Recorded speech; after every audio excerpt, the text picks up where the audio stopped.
La plus grande tristesse dans la vie du pape François est peut-être la douleur profonde d'être témoin de l'injustice sociale, en particulier de la souffrance des pauvres, combinée à un sentiment d'impuissance face aux crises dans l'Église catholique, notamment le scandale des abus sexuels commis par des prêtres.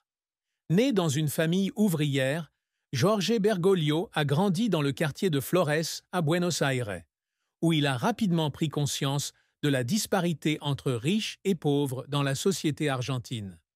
Les souvenirs de voisins pauvres, d'enfants errant dans les rues et de familles luttant pour joindre les deux bouts étaient gravés dans son esprit. Dans ses mémoires, Hope, 2023, il écrit « La douleur des pauvres n'est pas seulement un problème social, mais une blessure dans mon cœur, un rappel que je ne peux pas rester indifférent. » Cette tristesse devint encore plus profonde lorsqu'il devint prêtre, évêque, puis pape, car il réalisa que, quelle que soit la position qu'il occupait, il ne pouvait pas éliminer complètement l'injustice dans le monde.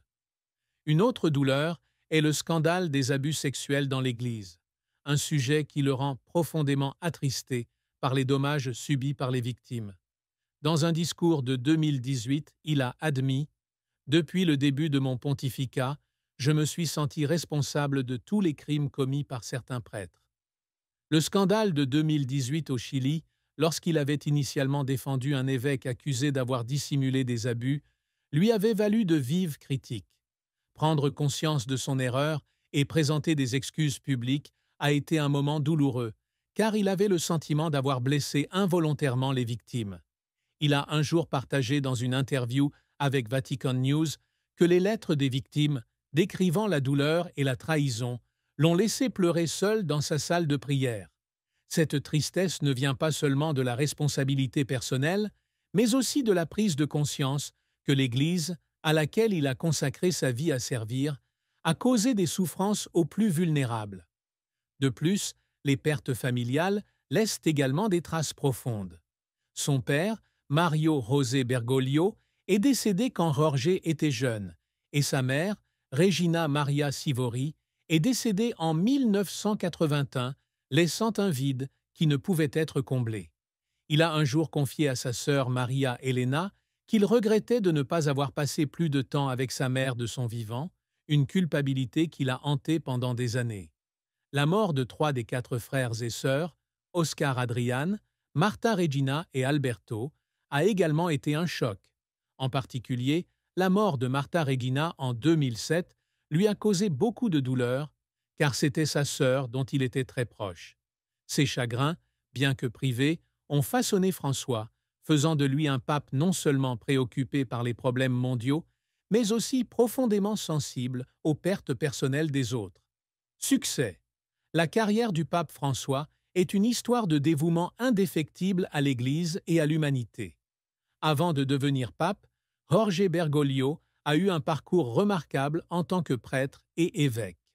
Après avoir rejoint les Jésuites en 1958, il fut ordonné prêtre en 1969 et se distingua rapidement par son intelligence, son humilité et sa compassion. Il devient supérieur des Jésuites en Argentine en 1973, un poste difficile dans un pays déchiré par des troubles politiques et économiques. Malgré les critiques pour son leadership dur, il a dirigé les Jésuites à travers la crise, en se concentrant sur l'éducation et le service aux pauvres. En 1992, il est nommé évêque auxiliaire de Buenos Aires et en 1998, il devient archevêque. Dans ce rôle, il était connu pour son style de vie simple. Il préparait ses propres repas, prenait les bus publics et vivait dans un petit appartement plutôt que dans la résidence d'un évêque. Il a également élargi les programmes d'aide aux pauvres en créant des soupes populaires et des centres de soutien aux sans-abri. En 2001, il est nommé cardinal par le pape Jean-Paul II et sa réputation commence à se répandre à l'échelle internationale. Le sommet de sa carrière fut son élection comme pape le 13 mars 2013, devenant ainsi le premier pape d'Amérique latine et le premier jésuite. Sous le nom de François, il apporte un vent de fraîcheur à l'Église. Il a déclaré une année jubilaire de la miséricorde, 2015 à 2016, encourageant le pardon et la réconciliation, et a publié l'exhortation apostolique Amoris Laetitia, 2016, ouvrant la voie aux catholiques divorcés et remariés pour participer plus pleinement à la vie de l'Église. Il a également promu le dialogue interreligieux, notamment avec l'islam et l'orthodoxie, avec des visites historiques en Irak, 2021, et aux Émirats arabes unis, 2019, son engagement en faveur de la justice sociale et de la protection de l'environnement s'est exprimé dans son encyclique Laudato Si, 2015, qui appelait à une action mondiale pour lutter contre le changement climatique. Ses efforts lui ont valu d'être acclamé comme le pape des pauvres et un leader mondial inspirant. Échec. Cependant, la carrière de François n'a pas été sans échecs et controverses. L'un de ses plus grands échecs a été sa gestion initiale du scandale d'abus sexuels au Chili. En 2018, il a défendu l'évêque Juan Barros, accusé d'avoir dissimulé des abus, ce qui a suscité une vague de critiques de la part du public et des victimes.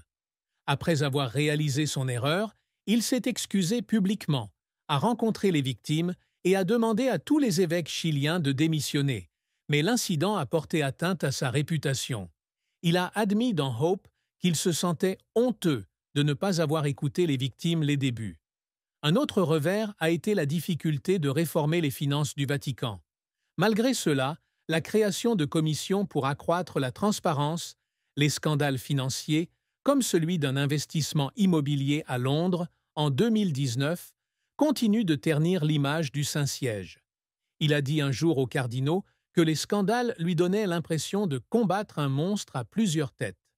De plus, ses efforts pour promouvoir une Église plus tolérante se heurtent à l'opposition de factions au sein de l'Église, qui affirment qu'il est trop ouvert d'esprit sur des questions telles que le mariage homosexuel et le rôle des femmes.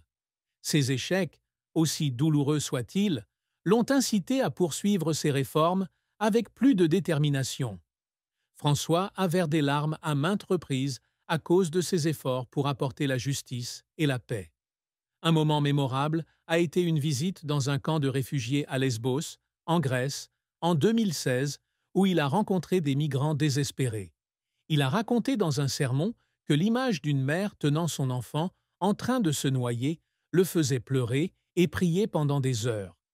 Il a également pleuré en lisant des lettres de victimes d'abus sexuels, notamment celle d'une femme irlandaise décrivant les abus qu'elle avait subis de la part d'un prêtre lorsqu'elle était enfant. « Je n'ai pas pu lire toute la lettre sans pleurer », a-t-il déclaré dans une interview à La Stampa. Durant ses années comme archevêque de Buenos Aires, il pleurait en visitant les bidonvilles, voyant des enfants mal nourris et des sans-abri abandonnés par la société. Il a dit à sa sœur Maria Elena que ces visites le laissaient impuissant, mais renforçaient également sa détermination à lutter pour les pauvres. En tant que pape, il a poursuivi ses efforts, mais les pressions de son rôle mondial l'ont parfois épuisé. Un jour, après une rencontre tendue avec des cardinaux opposés à la réforme, il pria seul dans la chapelle Sixtine et pleura à cause du sentiment de solitude. Ses larmes n'étaient pas un signe de faiblesse, mais un témoignage de sa compassion et de son dévouement.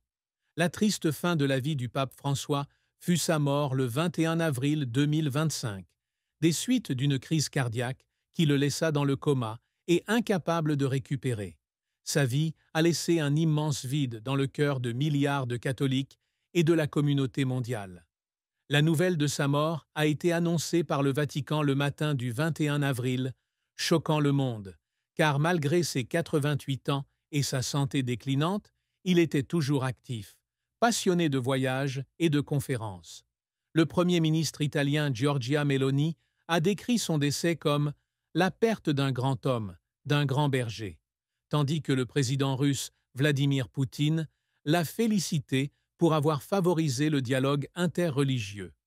La mort de François est triste non seulement à cause de la perte d'un chef religieux, mais aussi à cause de l'héritage qu'il a laissé derrière lui. Il a déclaré un jour dans Espérance qu'il espérait achever l'œuvre de réforme de l'Église, en particulier dans cette œuvre d'autonomisation des laïcs et de renforcement du rôle des femmes. Cependant, au moment de sa mort, Ces réformes se heurtaient encore à de nombreux obstacles de la part des factions conservatrices. Il n'a pas encore pu réaliser son rêve d'un monde sans guerre, comme il l'a appelé dans son discours après l'attaque du Hamas contre Israël en 2023. Arrêter les attaques et les armes. L'Ukraine, le Moyen-Orient et l'Afrique sont une grande douleur pour lui, et l'étouffement désagréable l'empêche de continuer son service de la paix. De plus, son décès fut une fin triste, car il n'a pas pu revoir sa famille une dernière fois. Sa sœur Maria Elena, sa seule sœur survivante, a déclaré qu'il avait prévu de se rendre en Argentine à la fin de 2025, pour la première fois depuis son retour à la papauté. Il m'a dit qu'il voulait me serrer dans ses bras et prier chez nos parents, a partagé Maria Elena dans une interview avec La Nation. Ne pas avoir pu faire ce voyage a été un grand regret pour lui et sa famille. La mort de François, bien que réconfortée par sa croyance en la vie éternelle, fut née en mai.